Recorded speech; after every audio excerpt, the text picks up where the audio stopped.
All right, let's see what Jeremy has to say. 3, 2, 1. Brother, let's go. Hey, Jeremy. Hope you're well. Hi, and welcome to Crypto Law. I am Jeremy Hogan, and we are live. I have hijacked the channel for one last day, but I know why you are here, because you are interested in XRP and want to know what's about to happen in the SEC lawsuit case, and I am about to tell you. And then we are going to speculate on the outcome, all just for fun and all within 15 minutes. Promise. Hey, Jeremy, ignore so first, me. I'm going to let you Keep in going. on a little lawyer secret, and that's that. As a lawyer, sometimes you win because you are a great lawyer or you have a great client, and sometimes you win, well, let's just say you just get lucky. And Ripple has had a lot of luck on its side, and I know you might not think so, but the very first thing was the luck in randomly drawing this young lady, Judge Torres, as the judge in Ripple's case. I think we have a nice picture of her. There she is, Judge Torres. Now, if you recall, the SEC was pretty much getting, every case 100%. It was batting 1,000. That's 100% for you non-baseball countries out there. And the SEC had never lost a crypto case before. And with some of these judges up in New York, I think they absolutely would have lost the case if they had been in front of some of these judges. I could think of 2 or 3 of them. And instead, Ripple won on about 2/3 of the case against it. Now, a lot of that was luck, for being honest. But then, and this is what we're going to be talking about today, something happened at the end of October last year, which I'm going to call the Immaculate Conception of Case Law. Last year, a case came out of the second DCA court called the Goville case, and it was literally a godsend for Ripple. Actually, right after the case came out, Ripple's legal team held a special meeting to discuss the Goville case, and they invited little old me to attend. I took some video of it, and here it is.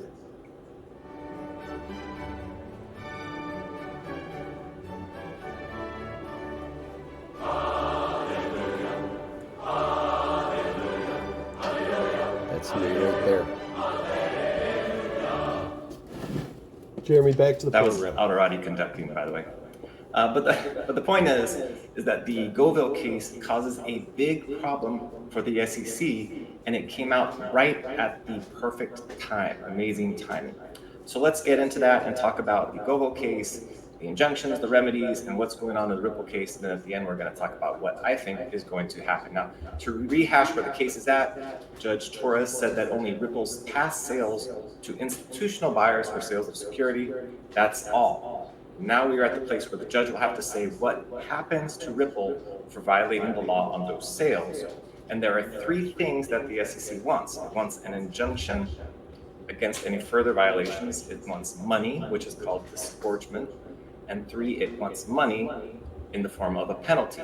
Now, we know exactly what the SEC wants and how much, because it actually submitted a proposed order to the judge telling us exactly what it wants. And so let's take a quick look at the SEC's proposed judgment.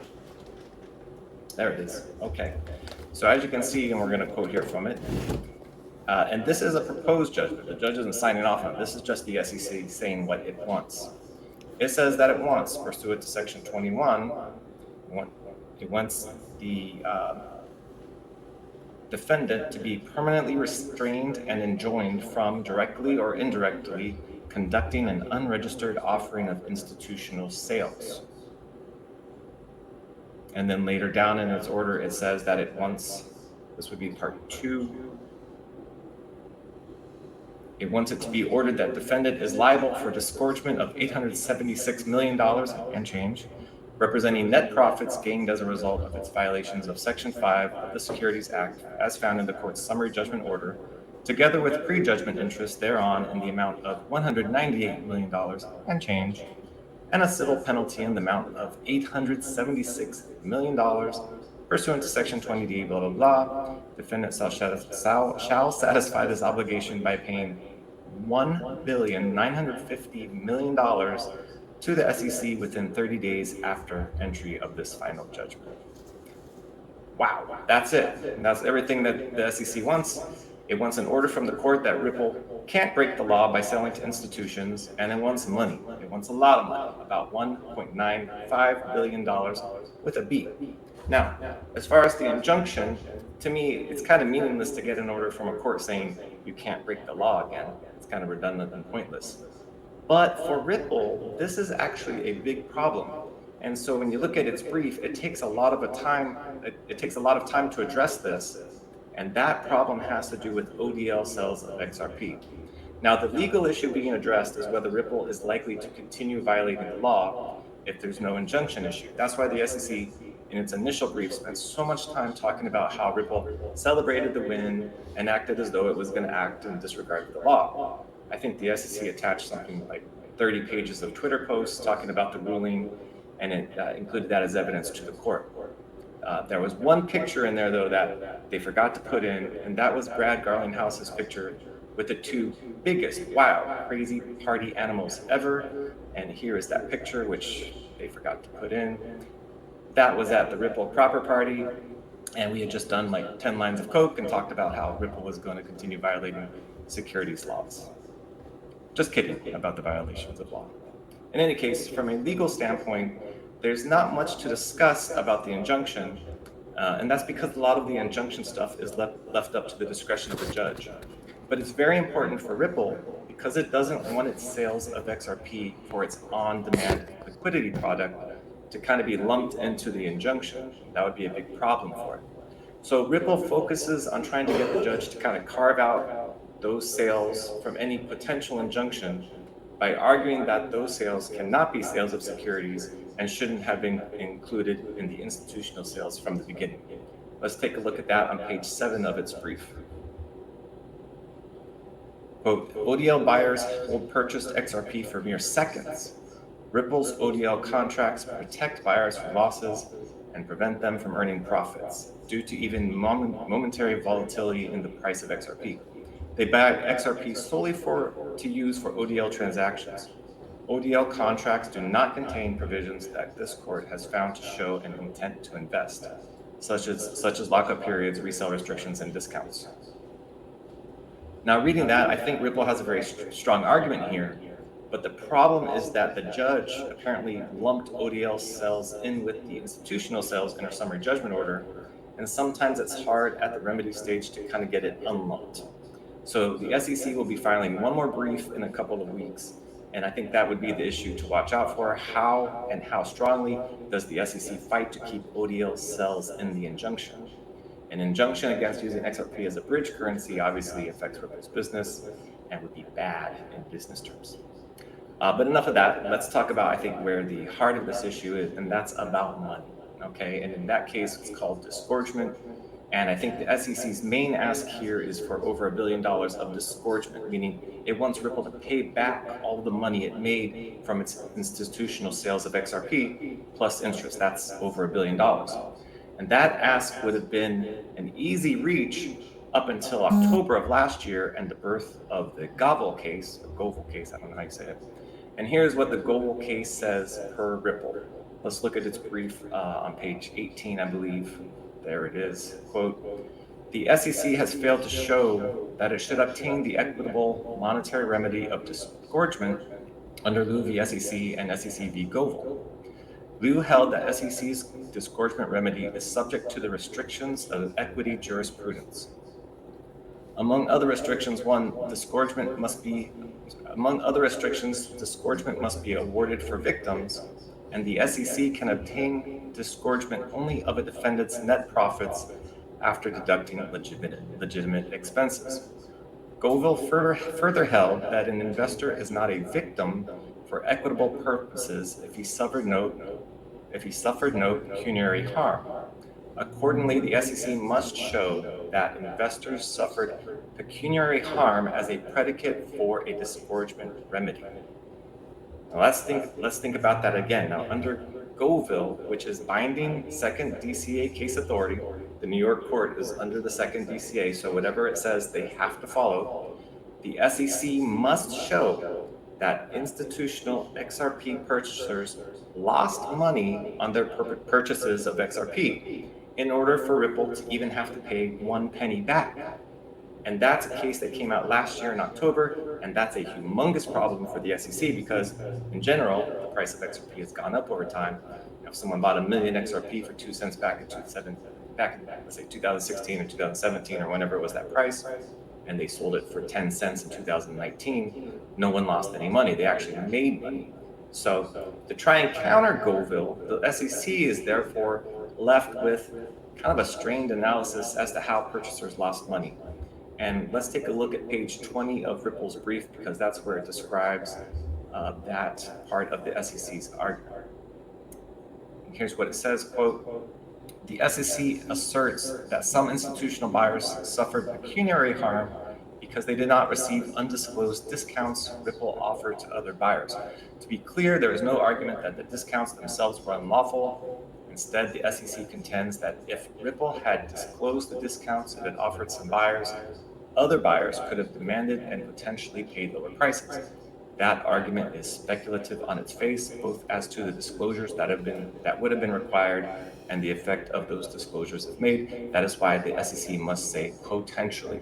It's also the same argument that the Second Circuit rejected in Goville, that the loss of a right to make informed decisions equates to pecuniary harm. After all, the investors whom Goville defrauded certainly would have paid less and might well not have invested at all had they known he was misappropriating their funds. But the Second Circuit has squarely held that such an injury does not support disgorgement where an investor has received the return that was contemplated. The institutional buyers received just that. Oh boy. All right, well, that, my friends, is a very strong argument which was born from a lucky star last year on October 31st, and which allows Ripple to summarize in its brief as follows. Let's take a look at page 30.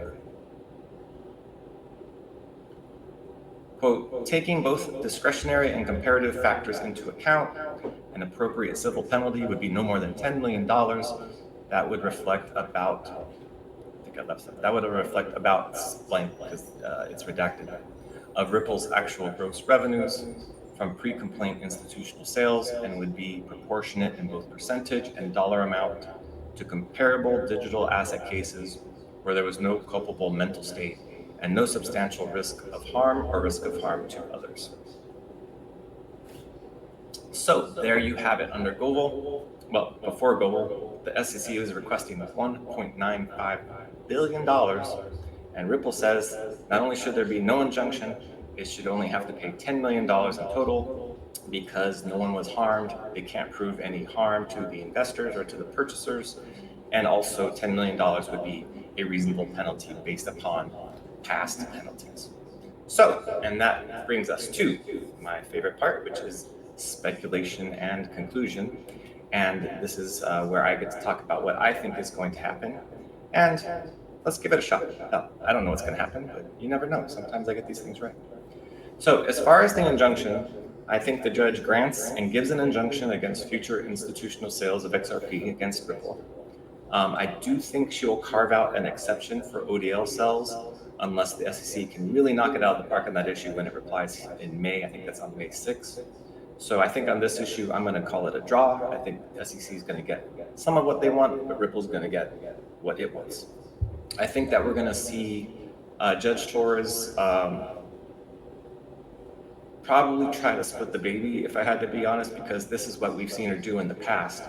And I think that was a smart move on the part of the SEC to ask for $2 billion, because if you're dealing with a judge that likes to split the baby, the natural thing, the logical thing to do is ask for a lot of money, or to ask for very little money, because you're generally thinking, okay, well, if we ask for $2 billion, maybe we'll get $1 billion. Now, the problem I have is that the SEC's argument, in light of the Goville case, is very speculative, and maybe most importantly, the SEC just can't show actual losses to the purchasers. It can say and show that purchasers could have lost money, but it doesn't look like it can produce facts that show actual losses of money.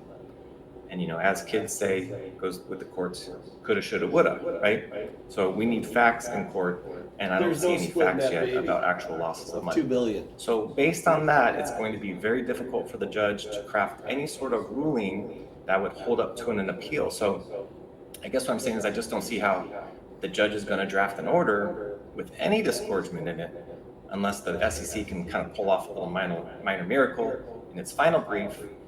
And therefore, if, absent that, I am saying that the judge will order 0 disgorgement, but throws the SEC a bone and orders Ripple to pay a $100 million penalty. Because Yeah, I'm why at not? 100 Just million too. a nice Yeah. round number. I actually So think that's a I would settlement say that based on what price. we've seen It's so below far that in the with a case, judgment. that the final judgment will come out this summer. I'm guessing July, maybe August. And then whatever the ruling, I think both sides file notices of appeal, and the case heads up to the DCA appeals court and is ruled on next year. Now, I wouldn't appeal it if I was the SEC because bad facts make bad law, but that's just me. I don't know if the SEC can just let this go. Everything seems very personal to them. In any case, that's my call. $100 million and an injunction as to the institutional sales. We'll see if I hit the bullseye or if I'm way off target. And finally, allow me to take a personal moment to say happy birthday to my wife, who I think we have a picture of somewhere. She would be the one in the middle. Forgot the right picture. No picture? There she is. Okay. All right. No, not Marilyn Monroe, not Charlie Chaplin. My wife is in the middle. And I'm not going to tell you how old she is, but let me just say that I met her when she was 23, and I've now known her for more than half of her life. She's my wife, law partner, mother of my children, the most intensely family-focused person I've ever met. And she's an amazing woman. You guys, here it Happy is. birthday. Like, subscribe. And that's it. That's it. We're almost done. You know, sometime my this wife summer, we're doesn't gonna get a understand. final She judgment, just and we'll go like from there. texted me I'd like to that thank you're you too for loud watching. down there I'd also in the like to thank garage, the and amazing she's Crypto Law sleeping. staff She's a for helping beautiful me do woman, this. but They have I'm some a fucking amazing man. stuff coming Okay, up about the I'm in this SEC and fucking enforcement in garage, general next week. holding So the keep weight an of eye the out for fucking those world on and my keep an shoulders, eye and watch them. And I want to thank you from the bottom of practicing my heart. privately Peace what out. I will celebrate in public later, that I've practiced for years. I'm busy making money and fucking throwing down blue mountains. That's what men do. It's a fucking cowboy way. Like, subscribe.